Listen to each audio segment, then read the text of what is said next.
Okay, so can you tell me who your favorite artist is? Um, that's that's hard. That's like asking my favorite song. I have a lot of artists that I love, ranging from painting to jewelers. I love Frida Kahlo, uh, and gosh, now I'm going blank. Oh, Alexander McQueen. He is one of my top artists in general. He's a fashion designer, but he has such a beautiful imagination. So he's definitely up there. And in terms of jewelers, it's funny, but I love Alexander Calder, that simple look. But I also love new jewelers such as Julia DeVille. She makes something that's her work is it uses the same kind of materials I use, like casting, the process, and um, crow claws, but in a different way, and I really admire that. All right, so can you tell me your method behind your jewelry making? Yes, I use a method called lost wax casting, and I also do fabrication, but I'll touch upon both of those.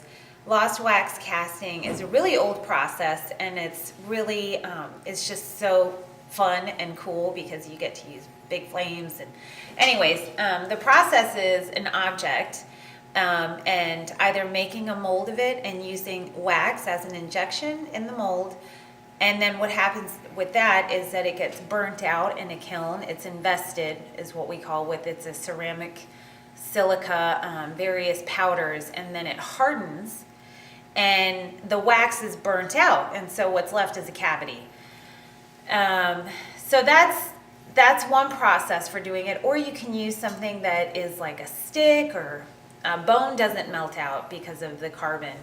It doesn't work very well. But you can take a lot of organic objects and do the same method, and it burns out, leaving a cavity. And the wonderful thing about this, and it's widely used in jewelry, is that you can make so many multiples of it. And so it's really wonderful for a production line.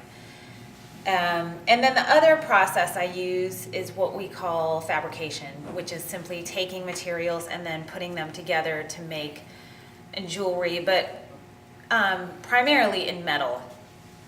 So I do some of that with my new line, which is almost all of my jewelry is inspired by nature, being outside, inspired by animals, and usually it's taking a piece of that animal, and all of my jewelry is found, it's not killed. So I have a deep respect for animals, so I would never do that.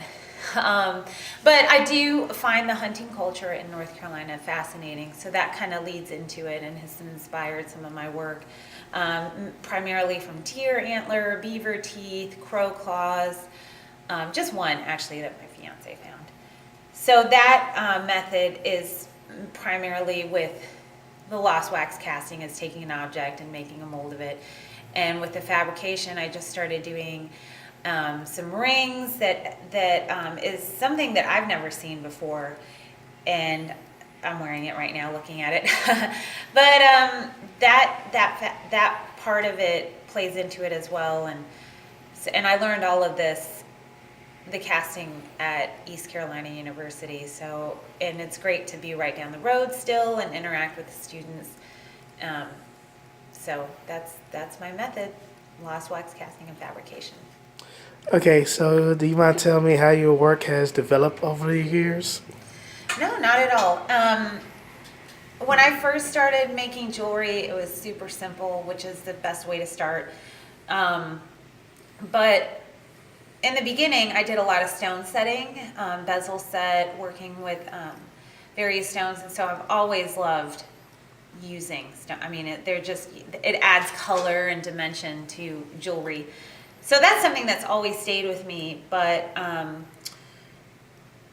think it was really the transition from moving from Northern Virginia, right around DC, to North Carolina, and realizing the different culture here. And so when I was in school, I met a couple other kids that had deer antler, and this kid had a bucket, and he just made some really cool stuff with it, not jewelry related, mainly objects.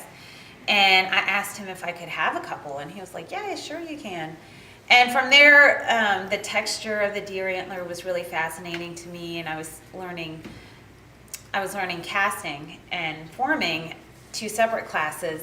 And so the casting really kind of drew in to me doing that right now because I just love it. The whole process of melting the metal and getting it ready and playing with wax. I love playing with wax. I know that sounds kind of crazy, but anyways, so the casting developed and kept going with owl talons, and it all became by chance, meeting friends and people who had these really cool pieces. And then I went on a trip to Panama, where my mom is from, and we went to the beach, and there was all this black coral and, just stones and really gorgeous stuff, and I was fascinated by it.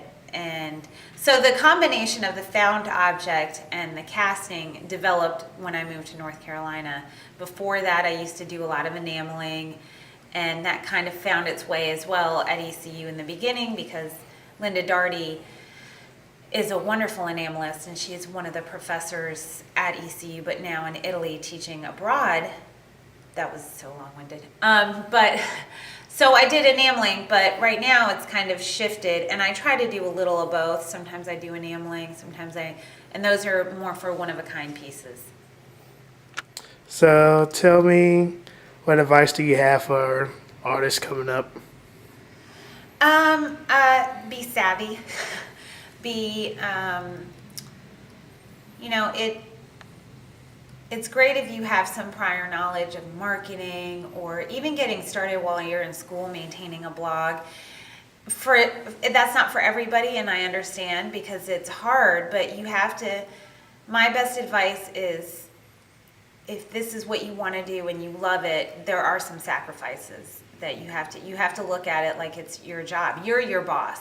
And that's what I always tell myself, like, if I was my employee, would I give myself an hour-and-a-half break to go have lunch? And sometimes it's so easy to slip into that, but you have to really give yourself task and make it happen, and then review them as well. I think that really helps. And collaborations is another big thing that I've discovered this past year. I collaborated with Sim Asher. He's a photographer. I also collaborated with Eilisain Devlin. She's a photographer. And then graphic designers as well, such as Nick Andrews.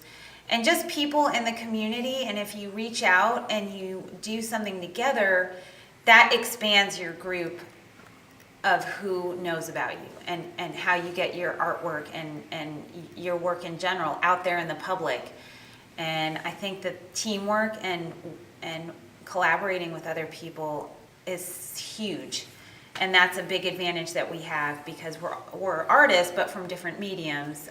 Having an illustrator design your book or something like that, it's fun, and I learned something, and we are in it together.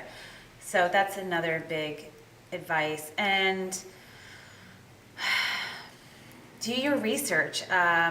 Something that I do a lot is I'll look at other jewelers that are doing well, and I'm really happy for them and I admire their work, and then I think, well, what are they doing? And I'll look through their portfolio, their website, and just take notes. And it's that method of stealing, not borrowing, not taking, but saying, hey, look, that person did that, I'm going to try it. And it works most of the time. So I think that's it. All right, thank you.